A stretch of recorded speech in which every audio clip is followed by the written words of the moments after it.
En el nombre del Padre, del Hijo y del Espíritu Santo. Amén. Jesús, luz verdadera que vino al hombre, luz que llega a este mundo. Nosotros sabemos que tú has venido de Dios el Padre para ser nuestro Maestro y me enseña los caminos de la verdad. Las palabras que oímos de ti son espíritu y son vida. Pero ¿quién es digno de abrir el libro rompiendo el sello? Tú solo, tú que diste tu vida por nosotros y nos compraste para Dios con tu sangre. Danos a conocer los misterios del reino de Dios y las inagotables riquezas de tu corazón. Descúbrenos los tesoros de la sabiduría y de la inteligencia de Dios que en ti se ocultan. Haz que tu palabra penetre en nuestras almas, guíe con luz nuestros pasos, ilumine nuestra senda, hasta que amanezca el día y se disipen las tinieblas. Tú que vives y reinas por los siglos de los siglos. Amén. Muy bien, pues vamos a seguir donde dejamos el tema el lunes pasado, no, el anterior. Y antes que nada, porque luego yo tengo una memoria de grillo, antes de que se me olvide, sabed que el próximo lunes no hay cole. El próximo lunes 9 es no lectivo. ¿Por qué? Pues porque es fiesta. Se traslada la fiesta de la Inmaculada al lunes. Por tanto, el lunes que viene no hay cole. Al otro sí. Muchas gracias. El otro sí habrá charla habitual, pero será la extraordinaria de Navidad. Tampoco profetas ni sabiduría, sino la extraordinaria de Navidad. Y luego ya daremos vacaciones, imagino. Por la fecha 19, 23, sí, efectivamente. Con la de Navidad acaba este primer trimestre, ¿no? ¿Y volvemos? Volvemos, eso ya lo diremos el próximo lunes. O sea, el lunes 16 lo diremos con más precisión, porque no tengo el calendario a mano, pero imagino que después de Reyes, el lunes que tengamos después de Reyes, como siempre. Reyes cae el lunes, me parece. Cae el lunes. No nos ha dado tiempo a jugar con los finales. Hay que buscar con Manolo. Bueno, pues ahora veremos. O viene el 7, o viene el 6, o viene el 13. El 13 de enero. El 13 de enero. volvemos. Esto es, volvemos el 13 de enero. Y el último día 23. El próximo día. ¿Cuál es el último día? El 16. Ah, vale. El 16. Y bueno, pues es obligatorio traer los juguetes, como sabéis, el día que vengamos después de enero, a cada cual que les haya echado, y jugar todos juntos con el juguete que les haya echado. ¿Y si nos trae carbón? Lo compartimos, y si no hay un carbón, igual lo compartimos. Bien. Seguimos con nuestro querido profeta Ezequiel. Vamos a intentar terminarlo este año para empezar Daniel el año que viene. Yahvé dirá al pueblo por intermedio de Ezequiel una revelación que es de lo más consoladora y que hace elevar la esperanza y la fe incluso a más pesimista, ¿no? Recordemos el denominador común de todos los profetas, que son creadores de esperanza y hablan en nombre de Dios para elevar la fe. Vamos a empezar leyendo Ezequiel 33 y leemos 10 y 11, dos versículos.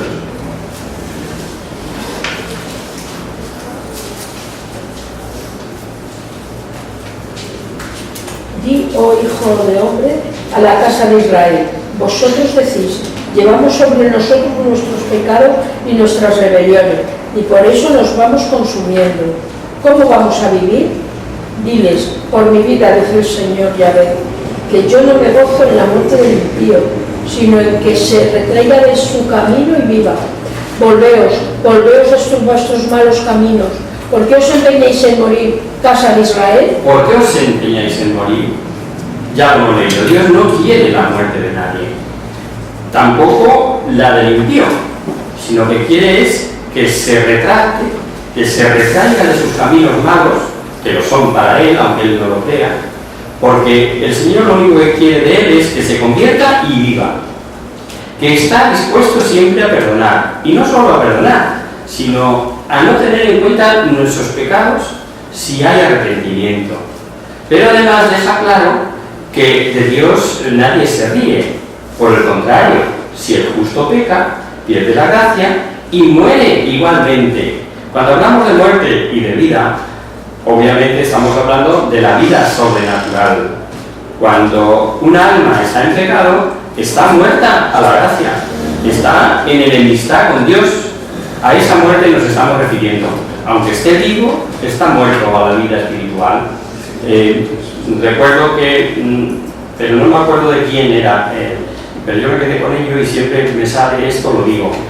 Y es que si tuviéramos los rayos X de Dios, y si fuéramos capaces de ver el alma humana de las personas que están en nuestro entorno, cualquier mañana o cualquier tarde en el metro o en cercanías o en el autobús, veríamos la cantidad de muertos que viajan con nosotros. Porque es así, Dios sí lo ve. Dios sí ve cómo está el alma de cada uno de nosotros, ¿no? Y sabe en qué medida estoy vivo o muerto. El mensaje de Ezequiel continúa la línea teológica de todos los profetas anteriores. Proclaman de Yahvé su justicia, su omnipotencia, su universalidad, su misericordia, pero proclama más que ninguno anterior la doctrina de la responsabilidad personal. Tenía la falsa creencia, que ya vimos el lunes anterior, que se repetía en el refrán que circulaba entre ellos. Nuestros padres comieron los agaces y a nosotros sufrimos la dentera. Recordemos antes la doctrina cristiana. Pecado es contravenir la ley de Dios. El pecado es mortal, mata el alma y ya no vive, no puede vivir a la vida sobrenatural. Y Yahvé recordará a su pueblo por medio de Ezequiel 20, 10, 11.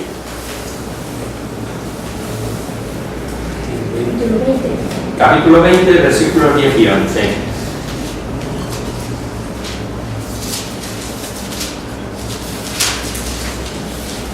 Y otro que vaya buscando 18. Vamos a ir ganando tiempo. Por eso, los que saqué del país de Egipto y los conduje al desierto, les di mis preceptos y les di a conocer mis normas, por las que el hombre vive, si las pone en práctica. Esto es. Bueno es que nos lo recuerde el profeta Ezequiel, que la vida está en el cumplimiento de los mandamientos. Hice saber, dice taxativamente, que son la vida para quien los cumple.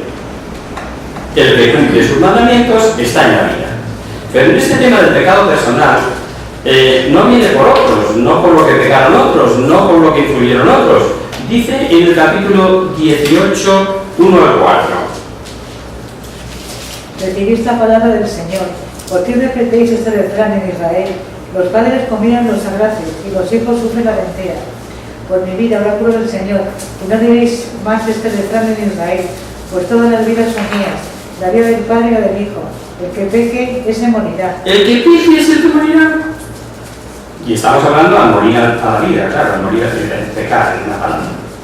Esta cita de Ezequiel es importantísima, pues por ella vemos en los tiempos mesiánicos, cuando hemos sido rociados por el agua del bautismo, con agua pura, cuando disponemos de un espíritu nuevo y ha cambiado el corazón de piedra por otro de carne, cambiará nuestra conducta cumpliendo los mandamientos.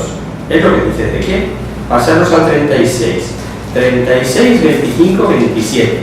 Esta cita os va a sonar mucho porque hasta le hemos puesto música.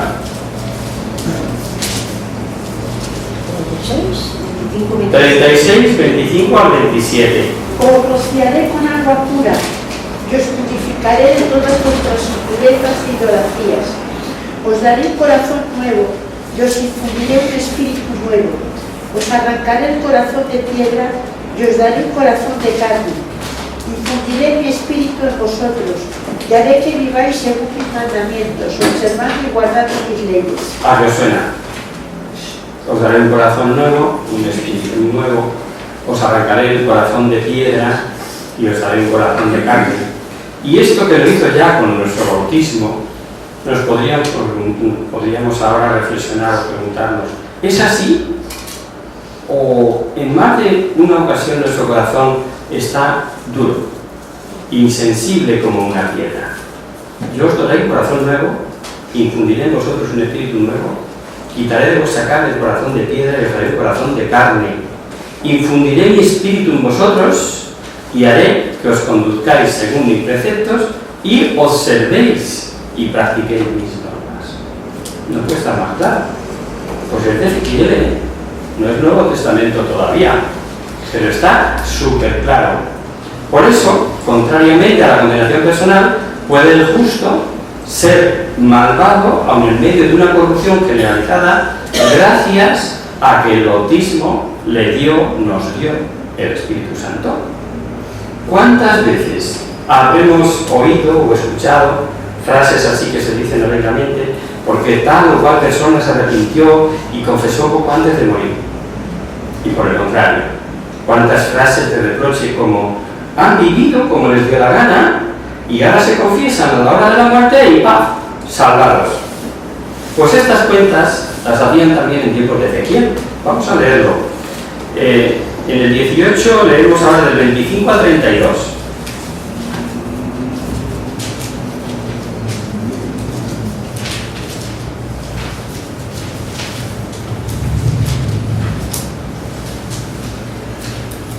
Vosotros decís, no es justo el proceder del Señor. Escucha, pueblo de Israel, ¿acaso no es justo mi proceder? ¿No es más bien vuestro proceder el que es injusto? Si el honrado se aparta de su honradez, comete la maldad y muere por la maldad que ha cometido. Y si el malvado se aparta de la maldad cometida y se comporta recta y honradamente, vivirá. Si recapacita y se convierte de los pecados cometidos, vivirá, no morirá. Los israelitas andan diciendo, no es justo el proceder del Señor. ¿Acaso no es justo mi proceder, pueblo de Israel? ¿No es más bien vuestro proceder el que es injusto? Pues bien, yo juzgaré a cada cual según su comportamiento, oráculo del Señor. Convertíos de todos vuestros pecados, y el pecado dejará de ser vuestra ruina. Apartad de vosotros todos los pecados que habéis cometido contra mí. Renovad vuestro corazón y vuestro espíritu. ¿Por qué hablas de morir, pueblo de Israel? Yo no me complazco en la muerte de nadie. Oráculo del Señor, convertíos y viviréis. Efectivamente, está bastante claro. Yo creo que no hay que explicarlo demasiado, porque se ve esta disposición de Dios y lo que encima es más gordo, que en estos tiempos tenemos ocasión de poner nuestro cuentakilómetros a cero siempre que lo necesitemos. Ocurre que porque tiene mala prensa o porque yo qué sé, o mala concepción del sacramento de la reconciliación o penitencia. Pero si para eso lo instituyó nuestro Señor Jesucristo, para reconvertirnos, para ser un hombre nuevo, para quitarnos todo el lastre, pues yo no sé si hemos confundido misericordia con castigo o limpieza y estar en paz con Dios con reprimenda. Es que con la reprimenda muy gorda no me acerco. Pues no, puede que hasta el cura sea regañón, me da igual. El que me perdona por medio suyo es Jesucristo, y eso es lo que yo busco, la amistad con Él, el estar a bien con Él. Por tanto, recordad que tenemos ahí el sacramento de la confesión y que muchas veces no lo aprovechamos o lo aprovechamos indebidamente, ¿no? Este juzgar Dios según lo que cada uno individualmente haya hecho es un anticipo de la visión que tuvo San Juan en el Apocalipsis. Ahora vamos a pegar un salto al último libro de la Biblia y buscamos Apocalipsis 20:12.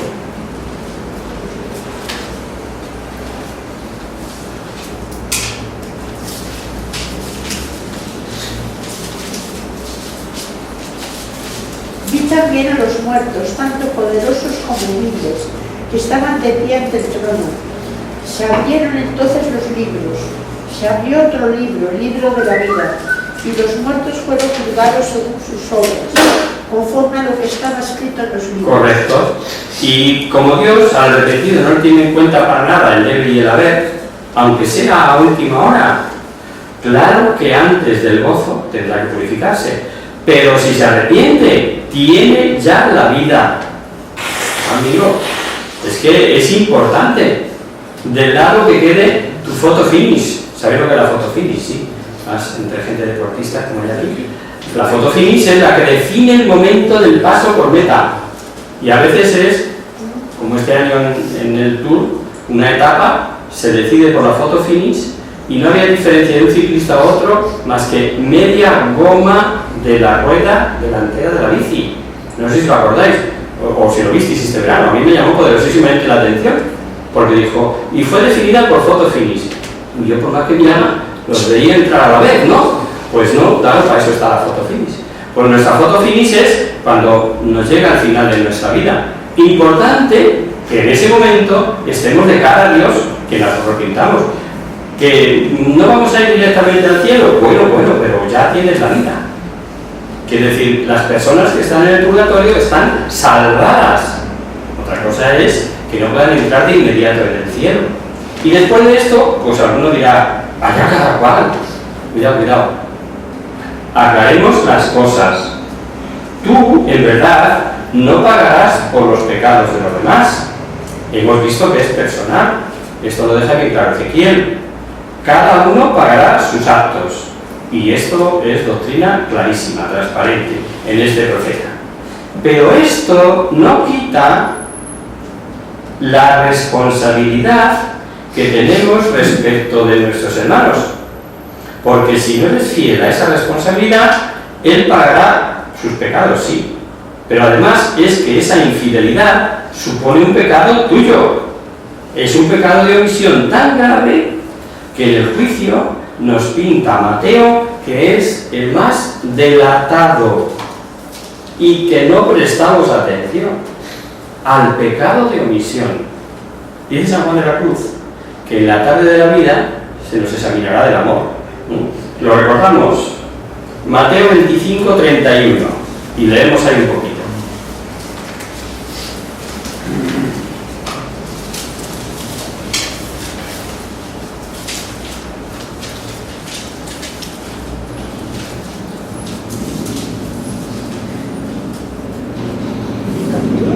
Todos a la vez, ¿no? Cuando venga el Hijo del Hombre en Esa. gloria con todos sus ángeles, se sentarán en su trono de gloria. Todas las naciones se reunirán delante de él, y él separará unos de otros, como el pastor separa las ovejas de los cabritos, y pondrá las ovejas a un lado y los cabritos al otro.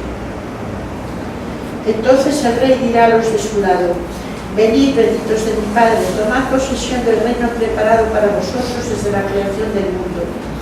Porque tuve hambre y me disteis de comer, tuve sed y me disteis de beber, era forastero y me alojasteis, estaba desnudo y me vestisteis, enfermo y me visitasteis, en la cárcel y fuisteis a verme. Entonces le responderán los justos: Atento a esto. Señor, ¿cuándo te vimos hambriento y te alimentamos, sediento y te dimos de beber? ¿Cuándo te vimos forastero y te alojamos, o desnudo y te vestimos? ¿Cuándo te vimos enfermo o en la cárcel y fuimos a verte? Y el rey le responderá: os aseguro que cuando lo hicisteis con uno de estos mis hermanos más pequeños, conmigo lo hicisteis. Correcto. Luego ya los de la izquierda lo mismo. El pecado de omisión. Lo que dejamos de hacer por nuestros hermanos. Que muchas veces nos fijamos nada más en el pecado activo de cada cual. Yo hago esto, yo hago aquello, y he dejado de hacer esto, y he dejado de hacer aquello. Bueno, pues importantísimo el que, y esto lo digo muchas veces, hay que tener en cuenta la cruz completa, ¿eh? El palo vertical y el palo horizontal.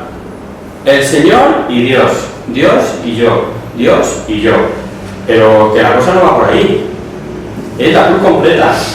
Dios y yo y mis hermanos, y yo y mis hermanos.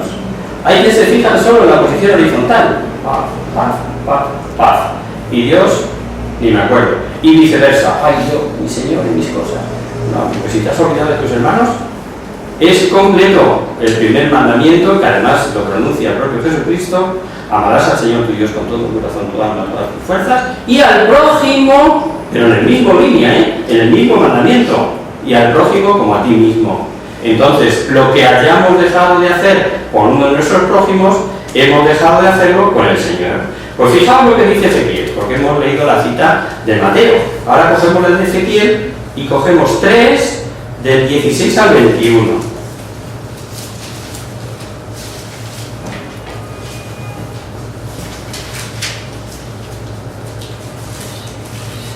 ¿Dónde están los príncipes de las naciones y los domadores de las fieras de la tierra? No me suena. Pueblos esperando.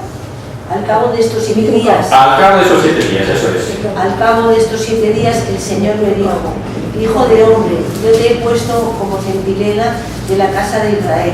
Cuando oigas de mi boca una palabra, los advertirás de parte mía. Cuando yo diga al malvado, morirás, si tú no lo amonestas y no le adviertes que abandone su perversa conducta para que pueda vivir, morirá él por su maldad. Pero a ti te pediré cuenta de su sangre.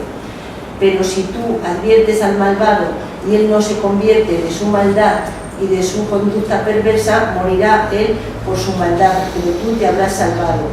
Asimismo, si el justo se desvía de su justicia y comete la injusticia por no haberle tú advertido, él morirá en su pecado y no será tenida en cuenta la justicia que había practicado, pero a ti te pediré cuenta de su sangre. Pero si tú adviertes al justo para que no peque y él no peca, vivirá él porque fue advertido y tú habrás salvado tu vida. Toma. Ahora, Carmen, di palabra de Dios. Palabra de Dios. Palabra de Dios. Es que, más claro, vamos. 3, 16, 21. Esto acaba con todas esas frases, medianamente es el primero, que decimos tantas veces alegremente. Bueno, allá él. Pues allá él, Ezequiel no está diciendo que no. Allá él, en la medida en que tú no puedas hacer algo por él. Pero nos está diciendo claramente que lo que de mi parte deba hacer me podría llevar una mala contestación, seguro. Y hay muchas formas de decir las cosas. Y a veces basta, se dice más con el ejemplo que con la palabra. Yo siempre que sale a reducir todas estas cosas, me gusta matizarlo. ¿Por qué? Pues porque tampoco estamos para ir diciendo por ahí, oye, que has hecho esto, oye, que quizás que yo, oye, que te está pasando, oye, te van a decir, porque tú eres una pussycat. No va de eso. Va de ayudar al hermano de verdad. Será con el ejemplo, será que te pidió la rapadora y te damos ganas de tirarse a la cabeza porque él nunca te ha hecho nada. Pero es decir, tú le habrás demostrado un modo de proceder que es el que corresponde. Y tampoco ahorrar la palabra. Si hay ocasión y sentido de utilizar la palabra, utilizarla. Por esto y por esto, yo creo que esto, que bueno, tú eres muy quien. Ya está. Y eso no nos compromete a nada. Pero sí hacemos por él lo que el Señor nos ha pedido que hagamos. Y no porque nos salvemos nuestra alma, que sería la otra óptica, el otro punto de vista, decir, hombre, por mí, porque salve mi alma. Bueno, vale, podría ser un poco egoísta, pero también, pero sobre todo, y teniéndolo en cuenta que esto es lo que el Señor mira, es nuestra disposición del corazón para ayudar y advertir al hermano. Eso sí, eso lo dice Ezequiel, más claro, como digo, imposible. Por ejemplo, la exigencia de evangelizar que tanto San Juan Pablo II como San Pablo VI en su exhortación apostólica Evangelium Nuntiandi dicen que es obligación de la Iglesia entera, es un deber fundamental de todo el pueblo de Dios. Nos ayuda desde luego esta revelación que nos ha dicho Ezequiel, de que hay muchas veces que no podemos permanecer silenciosos si somos cristianos. Otra cita, esta de Santiago. Santiago 5, 19 al 20.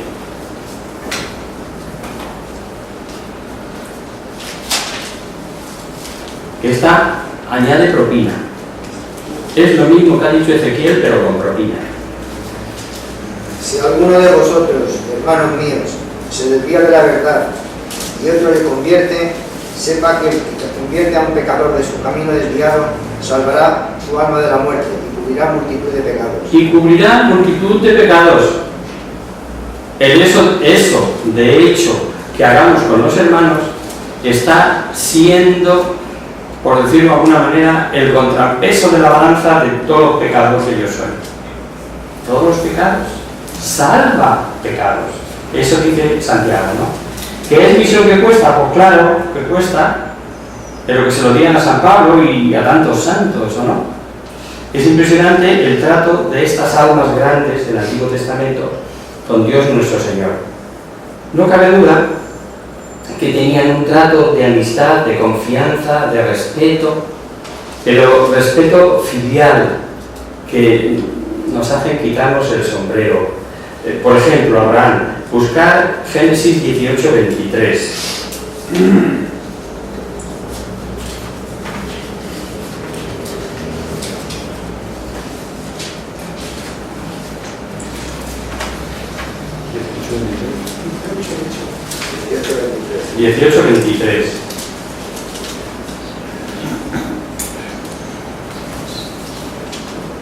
Entonces Abraham se acercó al Señor y le dijo: ¿vas a hacer que perezca el justo con el pecador?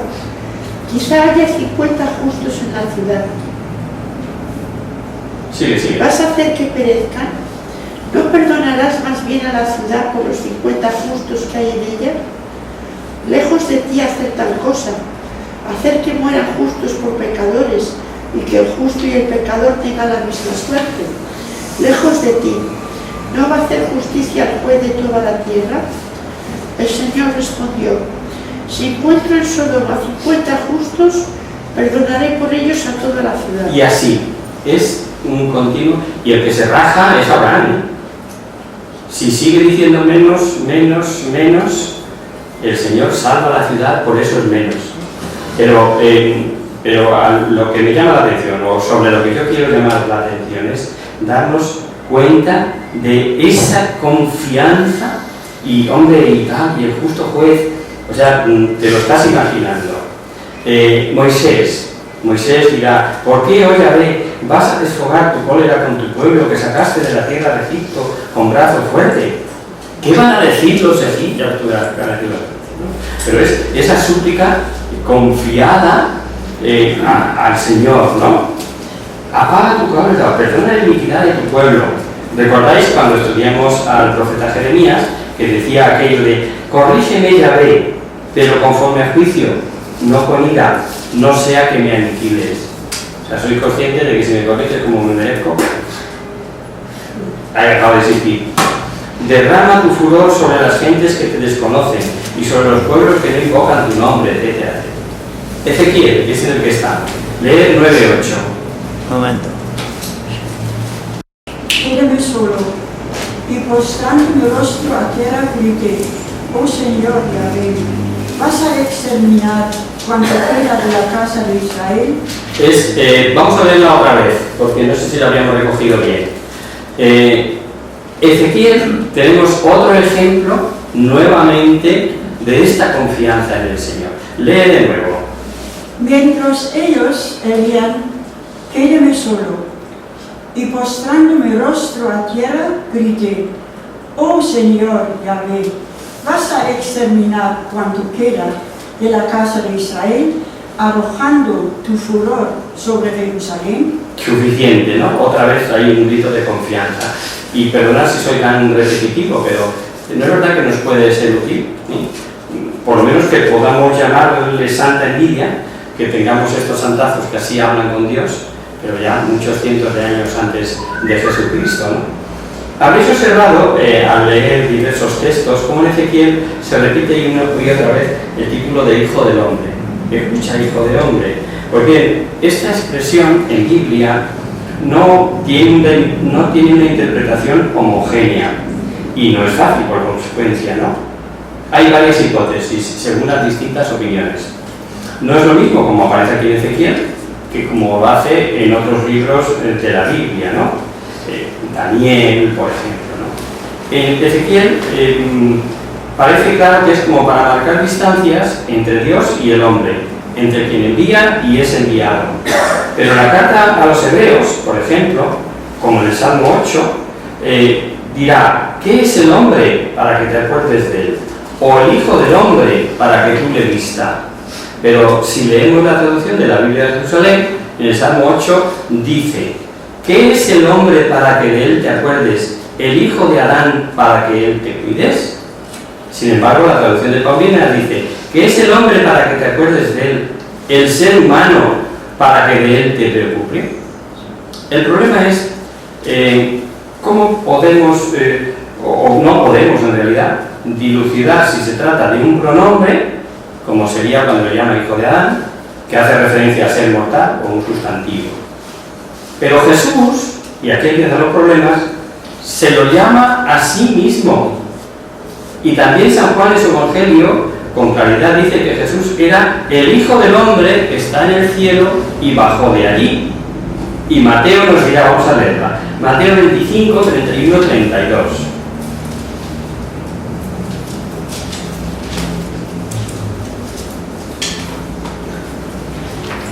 Cuando venga el Hijo del Hombre en su gloria con todos sus ángeles, se sentará sobre el trono de su gloria. Todos los pueblos serán llevados a su presencia y él separará... Es el comienzo del capítulo 25 que hemos leído anteriormente a propósito de separar unos de otros por sus obras. Bien, pues aquí se llama cuando el Hijo del Hombre venga en su gloria. O sea, está hablando de Jesucristo, lo es Dios, no es Hijo de Hombre. Utiliza, sobre todo en Mateo, bueno, y en Marcos también, es un nombre que Jesús utiliza para sí mismo en tercera persona cuando pretende guardar el secreto mesiánico. Es decir, los israelitas esperaban un Mesías protector, teocrático, iba a acabar ya con Roma, porque Israel será el capitán de todos los pueblos, etcétera, etcétera, y esperaban un Mesías que no era tal. Entonces, Jesús, siendo el Mesías y valiéndose de este título que han empleado con anterioridad, sobre todo Daniel, que lo veremos ya, como os he dicho, en la próxima clase, si Dios quiere, hace uso de ese apelativo para él. Cuando el Hijo del Hombre, y utilizándolo siempre referido a sí mismo, Jesús usa ese nombre para él por lo que vela y por lo que desvela. Es decir, los que esperan expectativas mesiánicas, pues bueno, el Hijo del Hombre es, sin más, como Jesucristo es Dios y hombre, pues un Hijo de Hombre, no levanta sospechas. Pero los que tienen antena puesta acerca de la venida, de la segunda venida de Jesucristo y del Hijo del Hombre, que vendrá en su gloria y tal y cual, está refiriéndose a sí mismo. Por eso es su uso muy común, sobre todo en Mateo y Marcos, por lo que dice y por lo que calla, para no despertar expectativas mesiánicas. Solo será llamado Hijo de Dios después de la entrada gloriosa en Jerusalén, y será que se lo dejará decir. Jesús dice, si ellos callan, hablarán las piedras, ¿no? A propósito de los que salen a recibirle cuando ya están echadas todas las cartas, o sea, cuando ya viene a morir a Jerusalén. Daniel, en su preciosa visión, vio al Hijo del Hombre en su venida triunfal de la gloria, pero como os he dicho, ya lo veremos cuando lleguemos a él. Por ahora nos basta saber que Ezequiel no debe tener otro significado que el que os hemos dicho, o marcar la distancia que existe entre Dios y el hombre, como hijo de Adán, que es mortal. En Ezequiel, por tanto, sí podemos concluir que es como un pronombre. Hemos oído, hijo de hombre, ponte en pie que te voy a hablar, o Ezequiel, ponte en pie que te voy a hablar, hijo de Adán, ponte en pie que te voy a hablar. Digamos que Ezequiel, en sus profecías, no solo profetizó para Judá, sino, igual que otros profetas, también profetizó para el reino del norte, para Israel, donde había la misma idolatría e inmoralidad. Ezequiel profetizará contra Amón, contra Moab, contra Edom, contra Filistea, contra Tiro. Todos los libros son dignos de leerlos despacito. Yo, o aquí en Fe Católica, nos hacemos una pequeña semblanza por encima para que le cojáis el bolsillo y lo leáis en casa, ¿no? Muchas de las profecías de Ezequiel, como hemos hablado anteriormente, están llenas de esperanza. Vamos a ver algunas. Por ejemplo, Ezequiel 28, 24 al 26.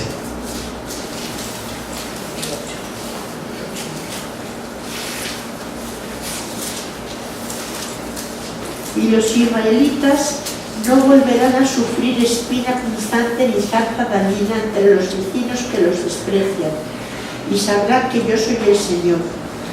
Esto dice el Señor: cuando yo reúna al pueblo de Israel de entre las naciones donde se encontraba disperso, manifestaré en ellos mi santidad a la vista de las naciones, y habitarán la tierra que di a mi siervo Jacob. Vivirán seguros cuando yo haya ejecutado mi sentencia contra todos los pueblos vecinos que los desprecian, y sabrán que yo, el Señor, soy su Dios. Que yo, el Señor Yahvé, soy su Dios. Con un maravilloso simbolismo, con dos palos que se unen, profetiza la unión de los pueblos de Judá e Israel. Vamos, es un poquito larga, pero vamos a leerla. Ezequiel 37, del 15 al 24.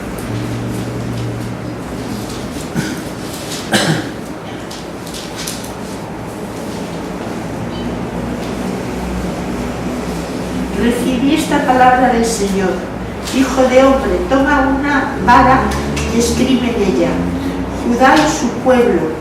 Toma otra vara y escribe: José, vara de Efraín y su pueblo. Empálmalas después, de modo que formen en una sola vara. Cuando te pregunte la gente de tu pueblo qué significa eso, le responderás: esto dice el Señor: yo tomaré la vara de José que está en la mano de Efraín, y las tribus de Israel que están unidas a él, la uniré con la de Judá, y haré una sola vara, para que sean una sola cosa en mi mano. Tendrás en la mano a la vista de tu pueblo las varas sobre las que hayas escrito, y dirás: esto dice el Señor: yo recogeré a los israelitas de entre las naciones a donde han ido, y los reuniré de todas partes para llevarlos a su tierra. Haré de ellos un solo pueblo en mi tierra. En los montes de Israel tendrán todos un solo rey, y ya no serán dos naciones, dos reinos divididos. No se contaminarán más con sus ídolos, con sus perversas acciones y sus crímenes. Los libraré de todas las infidelidades que cometieron y los purificaré. Ellos serán mi pueblo y yo seré su Dios. Mi siervo David será su rey, y tendrán todos un solo pastor. Caminarán por la senda de mis preceptos, guardarán mis mandamientos y los pondrán en práctica. Suficiente. Como veis, profetizan lo que luego había de darse, ¿no? La unión que solo estuvo unida durante el reino de David y su hijo. Y Salomón, solamente a la muerte de Salomón, cada uno para su lado.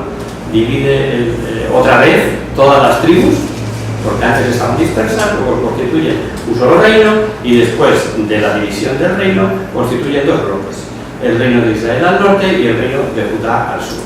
Pues en medio de tanta tragedia, y sin olvidar que Dios siempre respeta nuestra libertad, siempre quedará un resto, y un resto con fe y esperanza. Y este es el que servirá de ejemplo, como su conducta y sus obras, y así comprenderán los demás el por qué Yahvé permite el castigo de los demás. Yo, cuando sale a reducir esto, siempre digo, o siempre le pido ahí en bajito al Señor, que yo sea de tu resto. Que yo sea de tu resto. ¿Por qué? Pues porque no sabemos lo que nos espera, ni dentro de 5 minutos, ni al año que viene, ni cuando se forme el gobierno, ni cuando deje de formarse. Es verdad. Vivimos enganchados en el mundo como uno más del mundo, sin tener en nuestra perspectiva la fe. La fe, la vida, la única que nos salvará.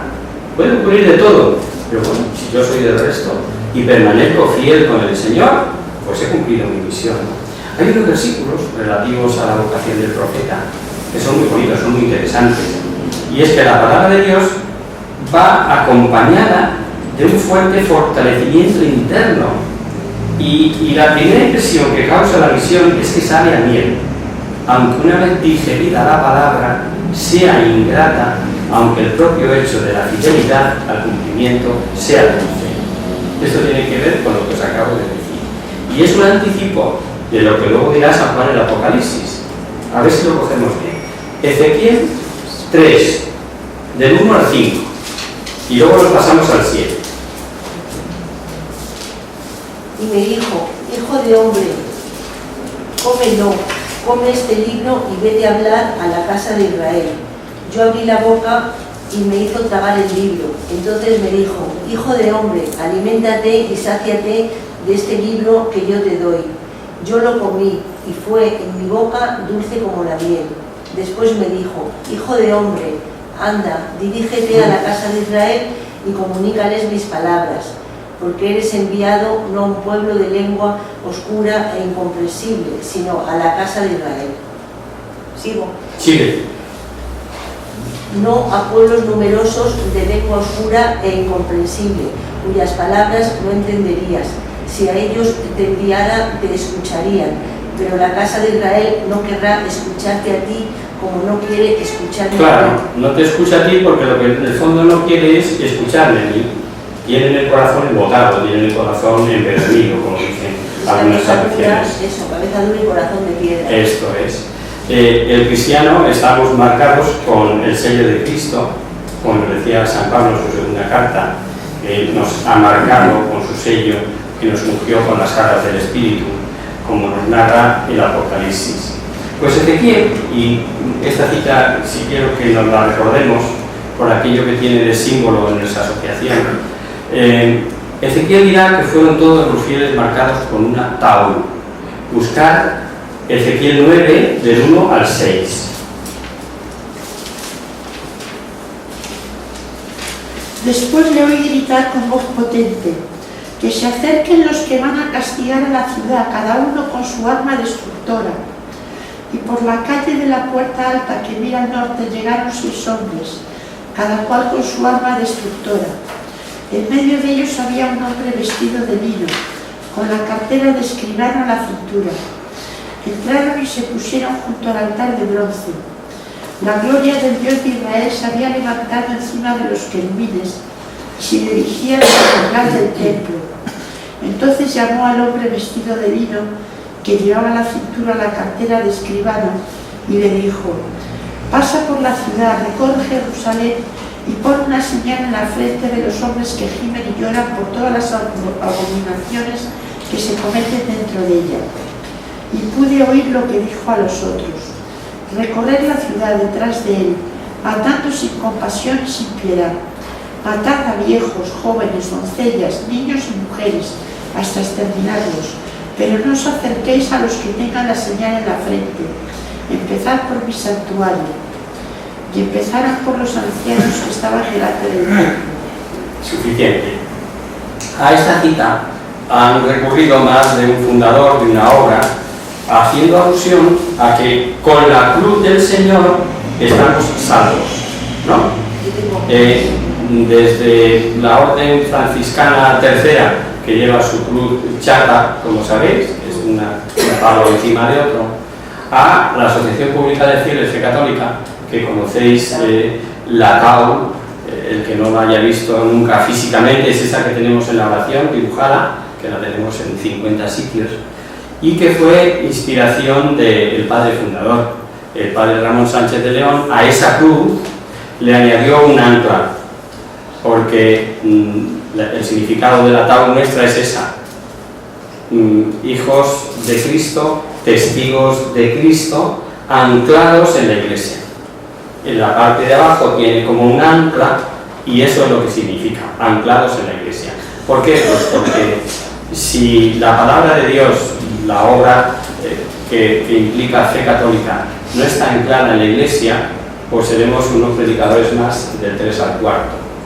No, nosotros proclamamos, somos una cadena de la transmisión, pero perfectamente elegida, seguida, estructurada en la Iglesia. La Biblia sin Iglesia, hemos dicho en más de una ocasión, que no sirve prácticamente para nada. Resumiendo, bueno, hay muchísimas citas de Ezequiel en el Nuevo Testamento, tampoco es cuestión de repetirlas ahora. Además, como vamos a terminar con esto ya, para el próximo día acometer también, ¿no? En resumen, profeta del exilio, posiblemente llegó cautivo en la primera deportación, fue llamado de una forma misteriosa al profetismo, desconocemos dónde nació, dónde murió. Su ministerio comprende 2 partes: castigo por las abominaciones que Dios le hizo ver, Segundo, elevar la fe y la esperanza tras la tragedia final de Judá. Revela con toda claridad la doctrina de la remuneración personal tras la muerte, también con toda claridad que el pecado es el que mata, enigmático, simbólico, visionario, fuertemente maltratado por los racionalistas del siglo XIX, y para terminar, una de sus muchas citas que nos llenan de alegría y esperanza y que hacen realidad el famoso dicho de que mientras hay vida hay esperanza. Terminamos con ello. Ezequiel 33:11.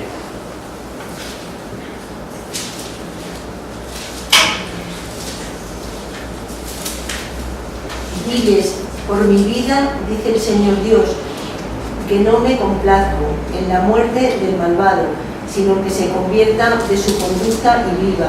Convertíos de vuestros perversos caminos, porque queréis morir, oh casa de Israel. Es pregunta, ¿por qué queréis morir, casa de Israel?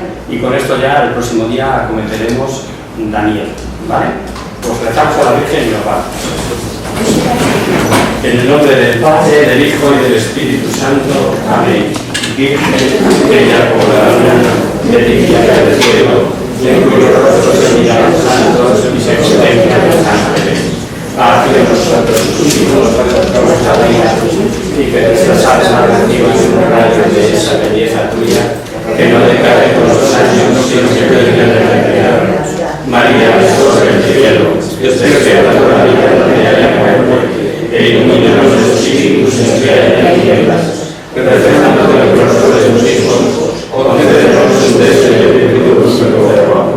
María, poderosa como un ejército, concede a nuestras vidas la victoria. Somos tan débiles y nuestro enemigo nos obedece contra nuestras cargas, mas como bandera nos sentimos seguros de vencerlo.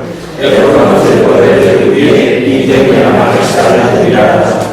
Sálvanos, María, bella y corona, única como el sol, temible como un ejército de arado, levantado en pie de guerra, no por el